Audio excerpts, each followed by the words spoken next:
अस्सलामुअलैकुम। काफ़ी दिनों के बाद मैं आपको 9th की मैथमेटिक्स जो है रियाज़ी में करवा रहा हूँ। आज मैं जो क्वेश्चन आपको करवाऊँगा वो है यूनिट 1 है कालिब और कालबों का मकता मैट्रिसेस एंड डिटरमिनेंट। ठीक है, मैट्रिसेस एंड डिटरमिनेंट है कालबों और कालबों का मकता यूनिट नंबर 1। अच्छा, ये होगा एक्सरसाइज 1.5 का मश्क नंबर 1.5 मंदरज झैल कालबों के मकता मालूम करें, नादिर और गैर नादिर कालिब की शिनाख्त करें। ठीक है। अच्छा, जो क्वेश्चन होगा यहाँ पे क्वेश्चन नंबर 1 और इसके अलावा क्वेश्चन नंबर 2 मैं आपको कराऊंगा, जिसमें आपको पहचान होगी नादिर और गैर नादिर, मतलब सिंगुलर एंड नॉन सिंगुलर। ठीक है। और ये जो मकता लिखा हुआ है इट मीन्स के determinant of the following. Determinant मालूम करना है, मकता मालूम करना है, नादिर सिंगुलर, गैर नादिर नॉन सिंगुलर। ठीक है जी गाइस, इसका जो पहला क्वेश्चन है exercise 1.5 find the determinant of find the determinant and also determine the singular and non singular। ठीक है, मतलब singular means Nadir, non singular means गैर नादिर, डिटर्मिनेंट मीन्स मकता करना, मकता। ठीक है, पहला क्वेश्चन है a इक्वल्स टू 3 5 4 2। अब सॉल्व करने का तरीका ये है, सॉल्यूशन सबसे पहले, फिर इसके बाद ये जो a होगा, a को इस तरह के मॉड साइन के अंदर रखेंगे, इक्वल्स टू, ये जो ब्रैकेट्स आप देख रहे हैं स्क्वायर मैट्रिक्स है, इसको भी मॉड साइन में लिखेंगे, 3 4 5 2 मॉड साइन दे देंगे। ठीक है।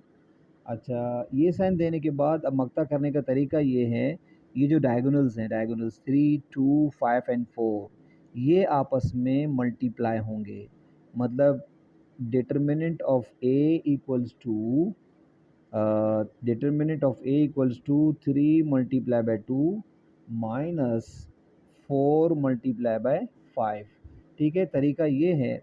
अच्छा, याद होगा मैंने जब मल्टीप्लिकेशन ऑफ मैट्रिसेस में आपको समझाया था, जब रॉज एंड कॉलम्स को जब मल्टीप्लाई करेंगे वहाँ पर बीच में हम देंगे प्लस, लेकिन याद रहे डिटर्मिनेंट जब करते हैं डायगोनल्स को आपस में मल्टीप्लाई करते हैं, 3 को 2 के साथ और 5 को 4 के साथ, तो यहाँ पर बीच में देंगे माइनस। ये बात अपने जहन में बिठा लो। ठीक है।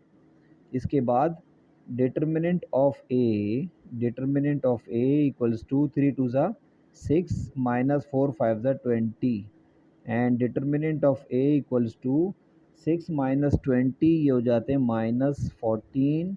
ये आपका आंसर है, लेकिन ये गैर नादिर है, माने नॉन सिंगुलर, गैर नादिर कालिब है, इसको कहते हैं नॉन सिंगुलर, क्योंकि इसमें आंसर जो है वो डिजिट पे आया है, ये नॉन सिंगुलर है, नॉन सिंगुलर, गैर नादिर कालब है, ये गैर नादिर कालब। यस गाइस, अब इसका सेकंड क्वेश्चन देख लें। सेकंड क्वेश्चन है b equals to 4 1 4 1, 2 rows and 2 column है, इसको भी हम डिटर्मिनेंट करते हैं। ठीक है, मतलब मक्ता करेंगे। ठीक है। याद रहे वही रूल है जो रूल हमने ए के ऊपर किया था, इसमें किया था, वही रूल इसके अंदर भी है, मतलब इसमें जो डायगोनल्स हैं उनको आपस में मल्टीप्लाई करेंगे। सबसे पहले ये जो मैट्रिक्स बी है, ठीक है, सॉल्यूशन में लिखेंगे मैट्रिक्स बी को हम मॉड साइन एंड उसके बाद 4 4 1 1, ये जो है ये भी मॉड साइन के अंदर आ जाएंगे। ठीक है। इसके बाद अब determinant of B equals to 4 multiply by 1, ठीक है, minus 1 multiply by 4। Determinant of b is equal to, अच्छा, determinant of b is equal to 4 1 ज़ा 4 माइनस 4 1 ज़ा 4 या 1 4 ज़ा 4। Determinant of b equals to 4 minus 4 1।